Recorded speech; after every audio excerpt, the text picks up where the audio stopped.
देश में जल्दी से जल्दी जनसंख्या नियंत्रण कानून लागू हो, उस कानून के लिए आज का ये कार्यक्रम रखा गया है। तो 2 अप्रैल हिंदू नववर्ष से देशनोक से इस यात्रा की शुरुआत हुई थी, भारत माता यात्रा के नाम से, और एक जनसंख्या समाधान फाउंडेशन बना हुआ है। उस फाउंडेशन के बैनर तले ये रथ यात्रा पूरे राजस्थान भर में भ्रमण कर रही है। भारत माता यात्रा सोमवार सुबह तीर्थ नगरी पुष्कर पहुंची। यात्रा का हुआ जोरदार स्वागत। जनसंख्या नियंत्रण कानून बनाने की मांग को लेकर प्रदेश भर में निकाली जा रही है भारत माता यात्रा। जनसंख्या समाधान फाउंडेशन राजस्थान के तत्वाधान में जनसंख्या नियंत्रण कानून बनाने की मांग को लेकर प्रदेश भर में निकाली जा रही भारत माता यात्रा सोमवार सुबह तीर्थ नगरी पुष्कर पहुंची। पुष्कर पहुंचने पर कार्यकर्ताओं द्वारा कस्बे के गनाहेड़ा चौराहे पर उसका भव्य स्वागत किया गया। कस्बे की वैष्णव धर्मशाला में यात्रा के प्रवेश पर भारत माता के जयकारों व पुष्प वर्षा के साथ विभिन्न हिंदू संगठनों के नेतृत्व में यात्रा का भव्य स्वागत किया गया। इसके बाद राजस्थान जनसंख्या समाधान फाउंडेशन के अध्यक्ष नारायण राम चौधरी सहित यात्रा में शामिल कार्यकर्ता जगत पिता ब्रह्मा मंदिर पहुंचे, जहां उन्होंने जगत पिता ब्रह्मा मंदिर में दर्शन कर पूजा अर्चना की। इसके बाद धर्म सभा का आयोजन हुआ। कस्बे की वैष्णव धर्मशाला में सभा को संबोधित करते हुए फाउंडेशन के प्रदेशाध्यक्ष नारायण राम चौधरी और भारत माता यात्रा के संयोजक महेंद्र सिंह मझेवला ने कहा कि जनसंख्या वृद्धि का असंतुलन देश के लिए गंभीर समस्या है। फाउंडेशन की जनसंख्या नियंत्रण कानून बनाने की मांग को लेकर यात्रा निकाली जा रही है। देश में प्राकृतिक संसाधन सीमित हैं, ऐसे में लगातार बढ़ती जनसंख्या से इन संसाधनों का उपयोग बढ़ेगा, जिससे देश के सामने प्राकृतिक संसाधनों की कमी का संकट खड़ा हो सकता है। इसलिए यात्रा के दौरान प्रदेश के आम लोगों से कानून के संबंध में समर्थन मांगा जा रहा है। भारत माता यात्रा के संयोजक महेंद्र सिंह मझेवला ने बताया कि यात्रा का शुभारंभ नव संवत्सर के अवसर पर 3 अप्रैल 2022 को देशनोक से मां करणी के दर्शन और मां भारती की पूजा के साथ हुआ था। यह यात्रा प्रदेश के 19 जिलों से होकर निकलेगी। यात्रा के कार्यक्रम के अंतर्गत 1 जुलाई को जयपुर में जनसभा का आयोजन किया जाएगा और 11 जुलाई को दिल्ली में इस यात्रा का समापन होगा। मझेवला ने बताया कि यात्रा के माध्यम से फाउंडेशन मुख्यमंत्री अशोक गहलोत और प्रधानमंत्री नरेंद्र मोदी से जनसंख्या नियंत्रण कानून बनाने की मांग कर रहा है। इस दौरान धर्म जागरण समिति के पुष्कर प्रभारी नंदूलाल पंवार, पार्षद रोहन बाकुलिया, भाजपा मंडल अध्यक्ष पुष्कर नारायण भाटी सहित पुष्कर और ग्रामीण क्षेत्रों से आए अनेकों कार्यकर्ता मौजूद रहे।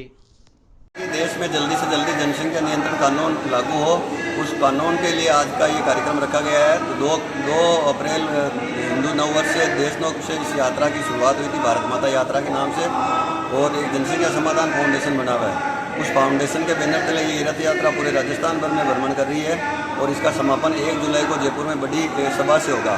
सभी विधानसभा 200 विधानसभाओं से गुजरती हुई ये यात्रा 1 जुलाई को जयपुर पहुंचेगी।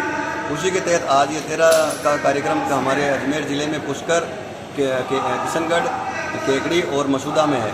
कल इसका कार्यक्रम ब्यावर, नसीराबाद और अजमेर में है। इसके प्रदेश अध्यक्ष जी नारायण राम जी चौधरी, जिलाध्यक्ष जी राजाराम जी पंचारिया और सभी टीम आज के इस कार्यक्रम में लगी हुई है और ये कार्यक्रम सभी विधानसभा होता हुआ 1 जुलाई को जयपुर पहुंचेगा। और हम चाह रहे हैं कि जल्दी से जल्दी मोदी जी से कि आने वाले जो मानसून सत्र है, उस मानसून सत्र में देश में जल्दी से जल्दी जनसंख्या नियंत्रण कानून को पारित किया जाए। इसको लेकर आज ये कार्यक्रम आयोजित किया गया। महेंद्र सिंह मझेवला, संयोजक जनसंख्या समाधान फाउंडेशन का राजस्थान। लेकर के ये हमारा 3 महीने का अभियान है, भारत माता अभियान। ये भारत माता एक रथ के रूप में हम पूरे प्रदेश में जा रहे हैं जनता के बीच में जन समर्थन हेतु जनसंख्या नियंत्रण कानून की मांग को लेकर के, और हमें बड़ी खुशी है कि जन समर्थन मिल रहा है। आज हम अजमेर आए हैं, महेंद्र सिंह जी, राजाराम जी और सभी जन कार्यकर्ताओं ने बहुत भारत माता का स्वागत किया और ये बहुत अच्छी पुष्कर में जनसभा हुई, जनता ने हमें समर्थन दिया, बड़ी खुशी है। और 1 जुलाई को हम जयपुर के अंदर एक हिंदू हुंकार रैली कर रहे हैं। वहाँ हम एक हिंदू हुंकार रैली करके माननीय मोदी जी से जनसंख्या नियंत्रण कानून की मांग करेंगे और एक हिंदू एकता की ताकत भी दिखाएंगे कि हमारे देश में लोग अब जातिवाद से ऊपर उठ करके हिंदूवाद की ओर बढ़ रहे हैं और पूरे देश में हिंदू जागृत हो रहा है। तब हिंदू जगेगा तो ये देश बचेगा और तभी ये देश हिंदू राष्ट्र की ओर अग्रसर होगा। नहीं तो आने वाले 28 वर्ष बाद इस भारत में जिस तरह से 9 राज्य हिंदू अल्पसंख्यक हो गए हैं, अगर इसी तरह से घटते गए तो आने वाले 28 वर्ष बाद 240 लोकसभा क्षेत्र में भी हिंदू अल्पसंख्यक हो सकते हैं। उस टाइम हमारा लोकतंत्र, हमारे मंदिर, हमारा सनातन धर्म, हमारे बहन बेटी और हमारे सारे संसाधन खतरे में पड़ जाएंगे। तो एक हिंदुओं को हम जगा रहे हैं कि अब जरूरी होगा यार। आज हिंदू समाज भी 1 या 2 बच्चे पे आ गए तो उनको भी कह रहे हैं कि भैया जनसंख्या का बैलेंस रखना, 2 बच्चे तो कम से कम पैदा करो। और जो ज़्यादा बच्चे पैदा कर रहे हैं, 5 पत्नी 25 बच्चे रख करके, तो उनके लिए भी हम कह रहे हैं कि एक सख्त जनसंख्या नियंत्रण कानून हो और पूरा बैलेंस बना रहे लोकतंत्र में। या जब तक ये हिंदू बाहुल्य क्षेत्र है वहीं लोकतंत्र बचा है, वहीं धर्मनिरपेक्षता की बात अच्छी होती है।